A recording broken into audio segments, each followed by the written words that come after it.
Qu'est-ce qu'on déguste, c'est quoi? Une caisse, un vigneron, un présentateur et encore, vous avez pas tout vu.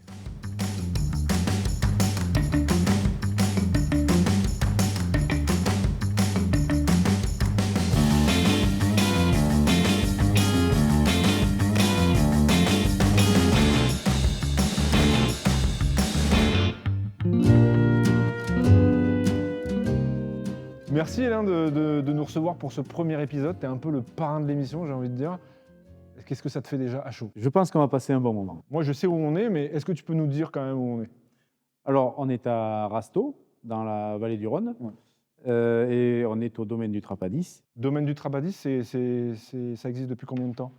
Alors, c'est un domaine qui existe depuis les années 1850. Et toi, tu étais quoi, la troisième, quatrième? Je suis la 4e génération. On se connaît un petit peu et il y a une notion pour toi qui est la notion de terroir, qui est hyper importante. J'ai plutôt une vision plutôt bourguignonne, où on travaille à la parcelle, et chaque parcelle, ça représente un terroir particulier. On a des cépages qui agissent comme des vecteurs, c'est-à-dire qui prennent le goût de terroir, comme le grenache. Ça, c'est très important, parce qu'il y a l'arôme du cépage, et après, il y a le goût du terroir, et le goût du terroir, c'est à la parcelle. Parce que quand on goûte le vin, chez toi, on goûte le terroir. Et il paraît même que tu goûtes la terre. Ça m'arrive de goûter la terre. C'est pas, Quand je goûte, comme on dit, c'est pas sexy. c'est pas hyper sexy, ouais. C'est pas hyper Mais sexy. du coup, tu vas y trouver quoi en faisant ça? Ça apporte quand même une vision sur la complexité aromatique des vins.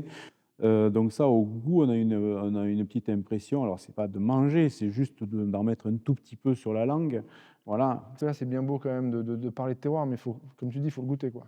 Il est là-dedans, il est dans On va la caisse. découvrir. On va découvrir.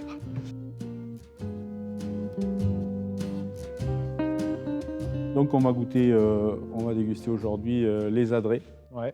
sur le millésime 2019. Donc, c'est un parcellaire. Donc les adresses, c'est le nom de ta parcelle. C'est le nom de la parcelle.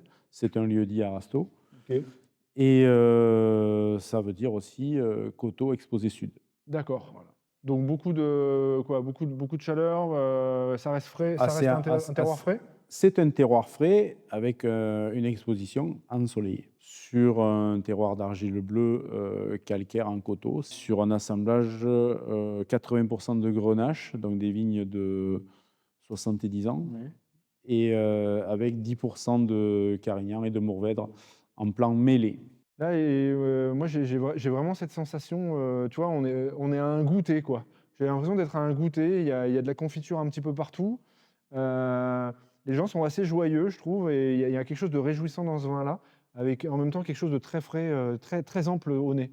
Alors, on a un côté un petit peu tapenade, un petit peu ce côté garrigue qu'on peut avoir, le côté thym, laurier, un petit peu de lavande dans la fraîcheur, là, Ouais. ce qu'on a en deuxième nez, et un petit peu ce côté, je dirais, qui est propre aux argiles bleues, ce côté un peu marin, un peu coquille d'huître. D'accord. Voilà, et qu'on peut ressentir en bouche sur le côté salin.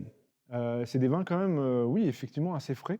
Moi, j'avais entendu sur tes vins qui étaient surnommés les Sancerres du Nord. Parce que, ouais, C'est original. bah oui, parce qu'il y a cette tension quand même, il y a une forme d'austérité quelque part aussi en Une bouche, droiture, oui. une droiture sans fioriture. C'est efficace, c'est fin. On sent à la fois tout le caractère du Sud, mais avec comme une forme d'humilité finalement. C'est ça. Ben, en fait, ce sont des vins qui sont concentrés à Rasteau.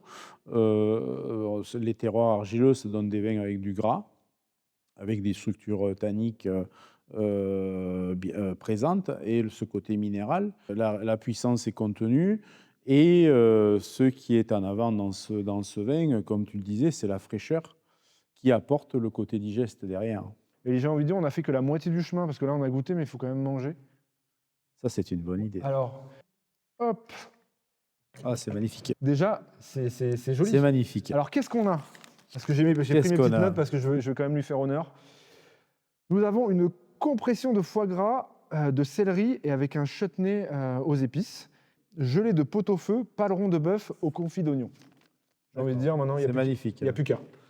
Alors, C'est l'accord idéal pour les vins rouges de chez nous. ouais, si tu penses que c'est un accord qui pourrait être pas mal? Bah, je pense. On commence avec le foie gras, si tu veux. Tu sais que mon plat favori, c'est le pot-au-feu. Ah, j'adore ça. En plus, le paleron, c'est mon péché mignon. On retrouve toutes les textures qu'on peut avoir dans le vin et les sensations. On retrouve le gras, on retrouve le côté texturé des carottes et la fraîcheur qu'on peut avoir dans les herbes, le persil et le céleri. Et en fait, on a la même sensation dans le vin. On est sur un vin du Sud, un vin puissant, mais aussi un vin qui reste digeste avec la fraîcheur. Voilà. Et cette fraîcheur est apportée par l'aromatique et par les textures. Tout ton domaine est en bio? C'est en bio. Donc moi, la bio, c'était une conviction quand je suis arrivé sur le domaine. Ouais. Dès que j'ai commencé, je me suis installé, j'ai fait ma première vinification en 1990 à côté de ma mère. Mais c'est une conviction dès le départ, parce que les années 90, c'est pas évident de passer en bio parce que vous sortez un peu de l'époque qu'on appelle les raisins bleus, c'est-à-dire où on traitait beaucoup dans les vignes. C'est pour quelle raison on se dit, tiens, on va passer en bio dans ces années-là? L'idée de travailler en bio, parce qu'il y a eu 2 étapes. J'ai commencé en 90 à faire mes premières vinifications, à travailler dans les vignes. Puis après, je me suis installé en 96 sur le domaine. Ouais. Et on a commencé à travailler en bio. Donc, à travailler en bio, ça veut dire ne plus utiliser de produits résiduaires, plus utiliser de produits chimiques, d'engrais chimiques. Donc ça faisait partie, d'une part, de mes convictions, d'autre part, de faire attention à l'environnement, Ouais. et aussi d'améliorer d'améliorer la qualité des vins en faisant attention au terroir, en respectant le terroir le mieux On possible. en revient toujours à ce terroir. Voilà. Et j'ai même, je sais même que tu mets dans tes vignes de la musique. Alors ça, j'aimerais que tu m'expliques. Alors c'est quoi? C'est déjà pourquoi et qu'est-ce que c'est comme musique? Alors, on utilise, quand tu dis de la musique, c'est une méthode qui s'appelle la protéodie. En fait, ça agit sur la synthèse des protéines, aussi bien du végétal que des champignons qu'on veut affaiblir. Parce qu'en D'accord. fait, on ne tue pas avec ça, on affaiblit. Ok. Et on renforce d'un côté le végétal, sous-entendu la vigne. Et là, tu vois un résultat. Nous, on a vu un résultat, on a vu une baisse des mortalités de 2/3 la première année. Ok. Donc, on a installé des boîtiers pour diffuser des mélodies. Ok. Donc, c'est des sortes de pastorales qui sont diffusées 3 fois par jour. C'est de la pastorale, c'est-à-dire avec la crèche, le petit Jésus et tout, là, c'est ça, ce genre de pastorale? Ouais, ça ressemble à ça. C'est pas les Rolling Stones, c'est pas du hard rock. C'est des sortes de pastorales qu'on peut entendre dans des églises. Et ce qui veut dire que lors des vendanges, si on traîne sur le domaine du Trapadis, on peut te voir vendanger en robe de bure ou en Belchior ou en Balthazar ou pas? C'est possible, des fois en tenue un peu plus légère peut-être.